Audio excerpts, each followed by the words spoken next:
بسم اللہ الرحمن الرحیم۔ اسلامی واقعات کے دوستو السلام علیکم۔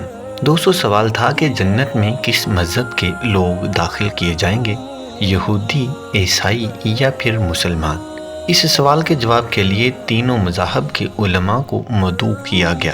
مسلمانوں کی طرف سے بڑے عالم امام محمد عبدہ کو بلایا گیا، عیسائیوں کی طرف سے ایک بڑے پادری اور یہودیوں کی طرف سے ایک بڑے ربی کو بلا کر ان کے سامنے یہی سوال رکھا گیا کہ جنت میں کون جائے گا، یہودی، عیسائی یا پھر مسلمان؟ مسلمانوں کی طرف سے امام محمد عبدہ نے کھڑے ہو کر ایسا دلیلاً جواب دیا کہ محفل میں بیٹھے تمام قائدین کے ساتھ عیسائی، پادری اور یہودی ربی اپنا سا منہ لے کر رہ گئے اور بغیر کوئی جواب دیے خاموشی سے اٹھ کر چلے گئے۔ آپ کا جواب مختصر، جامع، معقولیت سے بھرپور، ادب و احترام کے ساتھ رواداری کی عمدہ مثال اور حکمت و دانائی کا مارکا تھا۔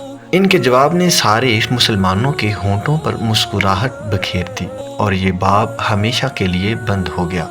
آپ نے فرمایا، اگر یہودی جنت میں جاتے ہیں تو ہم بھی ان کے ساتھ جنت میں جائیں گے، کیونکہ ہم ان کے نبی حضرت موسیٰ علیہ السلام پر ایمان رکھتے ہیں اور انہیں اللہ تبارک و تعالیٰ کی جانب سے اپنے بندوں پر نبی مبعوث کیا۔ اگر عیسائی جنت میں گئے تو ہم بھی ان کے ساتھ ہی جنت میں جائیں گے، کیونکہ ہم حضرت عیسیٰ علیہ السلام پر بھی ایمان رکھتے ہیں۔ اللہ تعالیٰ نے انہیں اپنی مخلوق کی رہبری اور ہدایت کے لیے نبی مبعوث کیا۔ لیکن اگر مسلمان جنت میں گئے تو ہم صرف اللہ تعالیٰ کی رحمت کے ساتھ اکیلے ہی جنت میں جائیں گے، ہمارے ساتھ کوئی یہودی اور کوئی عیسائی نہیں جائے گا، کیونکہ انہوں نے ہمارے نبی اکرم حضرت محمد صلی اللہ علیہ وسلم کو نہیں مانا اور نہ ہی ان پر ایمان لائے۔ اس لیے مسلمان اکیلے ہی اپنے اللہ تعالیٰ کی رحمت کے ساتھ جنت میں جائیں گے۔